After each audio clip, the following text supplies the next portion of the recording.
ત્યારે આ જ ભાજપવાળાઓએ કાળા વાવટા ફરકાઈ સરદારના નામકરણનો વિરોધ કર્યો હતો. શું આ સરદાર સાહેબનું સન્માન છે?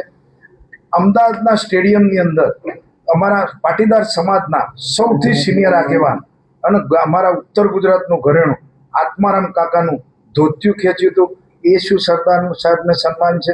અને એનો જવાબ પણ નહીં આજ દિન સુધી.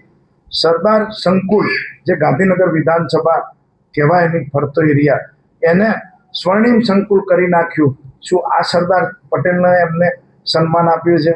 સરદાર વલ્લભભાઈ પટેલથી લઈને અમે તો ભારતીય જનતા પાર્ટીના કેશુભાઈ પટેલને પણ એ જ મહત્વ આપીએ છીએ. પરંતુ આ બધાને ભૂલીને માત્ર પોતાનો ચહેરો, કદાચ આ બધાના ફોટા ના મૂક્યા હોત, પોતાનો ફોટો ના મૂક્યો હોત અને દેવાધિદેવ મહાદેવ શંકર ભગવાનનું શિવલિંગના દર્શન પણ જો આટલા બધા ન્યૂઝપેપરની જાહેરાતોમાં કરવામાં આવ્યા હોત તો ઘેર બેઠા લોકોને પણ એના દર્શન થાય.